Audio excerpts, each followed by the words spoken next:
ಆತ್ಮೀಯ ಯಾಚ್ 16 ನ್ಯೂಸ್ ಅರ್ಥೈಸಿದ ನಮಗೆ ಸ್ವಾಗತ. ನಾನು ನಿಮ್ಮವ MI ಅಥವಾ ಮಲ್ಲಪ್ಪ ಜೋತಾವರ್. 6 ಸಲ ಮಹಾರಾಷ್ಟ್ರ ಉಪಮುಖ್ಯಮಂತ್ರಿಯಾಗಿ NCPಯ ಪ್ರಬಲ ನಾಯಕನಾಗಿ ಇವತ್ತು ನಮ್ಮ ಮಧ್ಯದಿಂದ ಎದ್ದು ಹೋದಂಥ ಹೀಗಾಗಿ ದುರಂತ ಮರಣ ನಮ್ಮ ಅಜಿತ್ ಪವಾರ್ ಒಂದು ಇವತ್ತಿನ ರಾಜಕೀಯಕ್ಕೆ ಜ್ವಲಂತ ಸಾಕ್ಷಿ.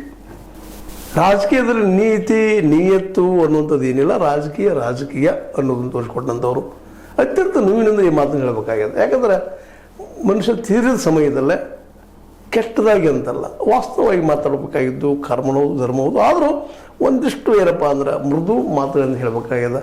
ಅವರು ಮಾಡಿದ್ದು ಕೇವಲ ತಮ್ಮ ಕುಟುಂಬಕ್ಕಾಗಿ ಅನ್ನೋದ್ರಲ್ಲಿ ಎರಡು ಮಾತಿಲ್ಲ.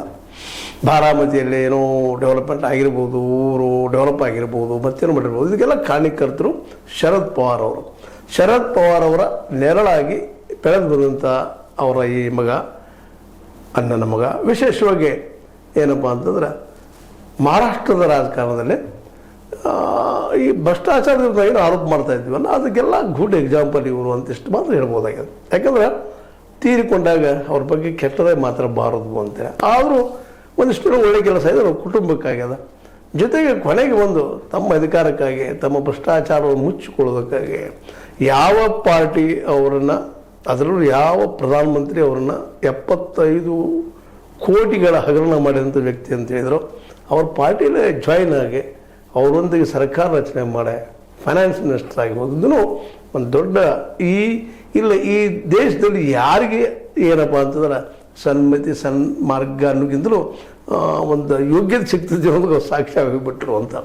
ಯಾಕಂದರೆ ಇವತ್ತು ರಾಜಕಾರಣ ಅದೇ ರೀತಿ ಆಗಿದೆ. ಇದು ಒಬ್ಬರಂತಲ್ಲ ಪಾಪ ಅವ್ರ ಬಗ್ಗೆ ಆರೋಪ ಮಾಡ್ತಾಯಿಲ್ಲ. ಪ್ರತಿಯೊಬ್ಬ ರಾಜಕಾರಣಿ ತೆಗೆದಾಗ ಏನಾದರೂ ಒಂದು ಇದ್ದೇ ಇರ್ತದೆ ಅವ್ರ ಜೊತೆಗೆ. ಅದರಲ್ಲೂ ಇವರು ಮುಪ್ಪುರಿ ಅತಿ ಹೆಚ್ಚಿಗೆ ಇವ್ರದ್ದು ಏನಪ್ಪ ಅನ್ನುವಂಥ ಮಾತು. ಕೊನೆಗೆ ಅವರ ಚಿಕ್ಕಪ್ಪನಿಗೆ ಸಹಿತ ಕೈ ಕೊಟ್ಟು ಹೋದಂಥ ವ್ಯಕ್ತಿ. ಯಾವ ಚಿಕ್ಕಪ್ಪನಿಂದ ಬೆಳೆದಿರೋ ಇವರು ಅವ್ರನ್ನ ಸಹಿತ ಕೈ ಕೊಟ್ಟು ಹೋದರು. ಮತ್ತು ಹೀಗಾಗಿ ಒಂದೇ ರಾತ್ರಿಯಲ್ಲಿ CM ಆದವ್ರು BJP ಜೊತೆ ಕೂಡಿ, ಯಾವ BJP ವಿರೋಧ ಮಾಡಿದ್ರು ಅವ್ರ ಜೊತೆ ಕೂಡಿ 18-20 ತಾಸಿನ ಮತ್ತೆ ಹೊರಗೆ ಬಂದಂಥವ್ರು 2019 ಇದೆಲ್ಲರೂ ಗಮನಿಸಿದಾಗ ಇವ್ರ ಬಗ್ಗೆ ಏನು ಮಾತಾಡಬೇಕು. ಆದರೆ ದುರಂತ ಆಗ್ಯದ. ವಿಮಾನವನ್ನು ತೆಗೆದುಕೊಂಡ, ವಿಶೇಷವಾಗಿ ಚುನಾವಣಾ ಪ್ರಚಾರಕ್ಕೆ ಇವರು ಹೊರಟಿದ್ರು ಅಂತೇಳಿ ತಿಳಿದು ಬರ್ತಾ ಇದೆ.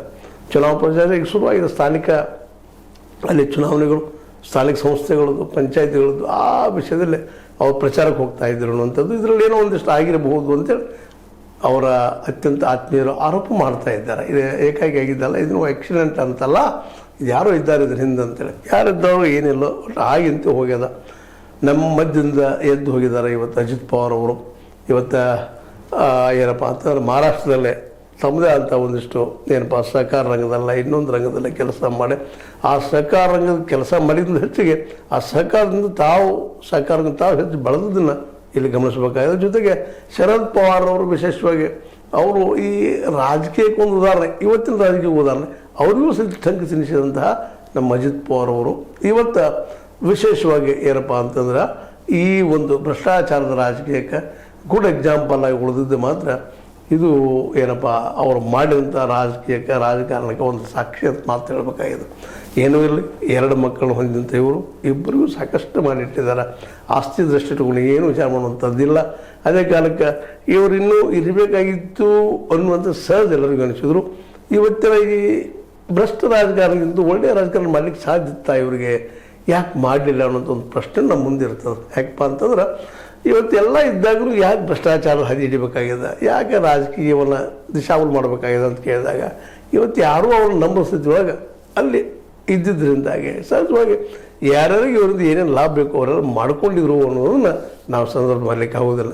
ಇಂಥ ಒಬ್ಬ ಭ್ರಷ್ಟಾಚಾರದ ಆರೋಪ ಮಾಡಿದಂಥ ನಮ್ಮ ಮೋದಿಯವರು ಮಾಡಿದ 45 ಗಂಟೆಯಲ್ಲಿ ಇವರನ್ನು ತಮ್ಮ ಪಕ್ಷಕ್ಕೆ ತೆಗೆದುಕೊಳ್ತಾರೆ.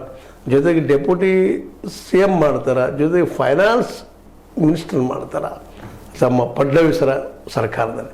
ಹೀಗಾಗಿ ಇಂಥ ಒಂದು ಏನಪ್ಪ ಅಂದ್ರೆ ತಮ್ಮ ರಾಜಕೀಯ ಬಲದಿಂದ ಈ ತಮ್ಮ ವ್ಯಕ್ತಿತ್ವವನ್ನು ಬೆಳೆಸ್ಕೊಂಡಂತಹ ಅಜಿತ್ ಪವಾರ್ ಅವರು ಒಂದು ಆದರ್ಶನೀಯ ಅನ್ನೋಕ್ಕಿಂತಲೂ ಇವತ್ತಿನ ರಾಜಕೀಯದಲ್ಲಿ ಇದು ಮಾಡಿದರೆ ಮಾತ್ರ ಸಾಧ್ಯನೋ ಅಧಿಕಾರ ಹಿಡಿದು ಅನ್ನೋದಕ್ಕೆ ಒಂದು ಸಾಕ್ಷಿನೂ ಆಗಿ ಉಳಿದ್ಬಿಟ್ಟಿದ್ದಾರೆ. ಹೀಗಾಗಿ ಅವರ ರಾಜಕೀಯ ಪಾಲಿಸಬೇಕೋ ಪಾಲಿಸಬಾರ್ದು ಅನ್ನೋದು ಇಲ್ಲಿ ಮುಖ್ಯ ಅಲ್ಲ, ಆದರೆ ಪಾಲಿಸದೇ ಇರೋದು ಒಳ್ಳೆಯದು. ಯಾಕಂದರೆ ಇವತ್ತು ರಾಜಕೀಯ ಒಂದಿಷ್ಟು ಪವಿತ್ರ ಆದ್ರೆ ಮಾತ್ರ ಈ ದೇಶಕ್ಕೆ ರಾಜಕೀಯ ಇವತ್ತು ಏನಾದರೂ ಒಳ್ಳೆಯದಾದ್ರೆ ಮಾತ್ರ ಈ ದೇಶಕ್ಕೆ ಇವತ್ತಿನ ಯುವಕರಿಗೆ ಭವಿಷ್ಯದ ವಿನಃ ಇಂಥ ರಾಜಕೀಯದಿಂದ ವಿಶೇಷವಾಗಿ ಕೆಲವು ಜನರಿಗೆ ಅನುಕೂಲ ಆಗ್ಬೋದು. ಕಾರ್ಪೊರೇಟ್ ಅಂಥವ್ರಾಗಿರ್ಬೋದು, ಅವ್ರ ಕುಟುಂಬದಸ್ಥರಿಗೆ ಸಂಬಂಧಿಕರಾಗಿರ್ಬೋದು, ಅಂಥವ್ರಿಗೆ ಹೆಲ್ಪ್ ಆಗ್ಬೋದು ದಿನ ಇಡೀ ಒಂದು ಜನಾಂಗಕ್ಕೆ ಹೆಲ್ಪ್ ಆಗ್ತದನ ಅನ್ನುವಂಥ ಒಂದು ದೊಡ್ಡ ಪ್ರಶ್ನೆ ಇವತ್ತದ.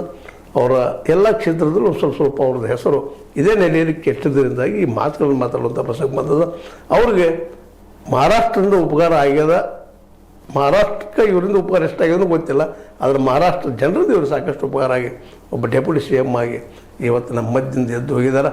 ಅವರಿಗೆ ಈ ಟೀಕೆ ಅತಿ ಅನಿಸಿದ್ರು ಸಹಿತ ಕೆಲವೊಮ್ಮೆ ವಾಸ್ತವ ಸರಳವಾಗಿ ಹೇಳಿದ್ರು ಸಹಿತ ಕಷ್ಟ ಅನ್ನಿಸ್ತದಂತ ಹೇಳ್ತಾ ಇರೋದ್ರಲ್ಲಿ ಅವರ ಇವತ್ತಿನ ಅಂತ್ಯಕ್ಕೆ ನಮ್ಮನ್ನು ಸಲ್ಲಿಸ್ತಾ ಆದಷ್ಟಿಂತ ರಾಜಕಾರಣಿ ದೇಶದಿಂದ ಹೋಗಲಿ ಅನ್ನುವಂಥ ಮಾತನ್ನು ಮತ್ತೊಮ್ಮೆ ಅವರೆಲ್ಲ ರಿಕ್ವೆಸ್ಟ್ ಮಾಡ್ತಾ. ಯಾಕಪ್ಪ ಅಂತಂದ್ರೆ ತೀರಿದವ್ರಿಗೆ ನಮ್ಮನ್ನು ಹೇಳೋ ಜೊತೆಗೆ ಇಂಥ ರಾಜಕಾರಣಿಗಳು ಇನ್ನು ಬರಬಾರದಪ್ಪ, ಸ್ವಚ್ಛ ಆಗಲಪ್ಪ ಅನ್ನೋ ಮಾತು ಹೇಳ್ತಾ ಇದು ನೀವು ಲೈಕ್ ಆಗಿರ್ಬೋದು, ಲೈಕ್ ಮಾಡಿ, ಶೇರ್ ಮಾಡಿ, ಕಮೆಂಟ್ ಮಾಡಿ, ಜೊತೆ ಸಬ್ಸ್ಕ್ರೈಬ್ ನಿಲ್ಲಿಸಬಾರ್ದು. 60 ನ್ಯೂಸ್ ಅರ್ಥಾತ್ ಹೇ ಸಿದ್ದರಾಮಯ್ಯ ಸತ್ಯದ ಕೈಗೊಂಡು ವಂದನೆಗಳು.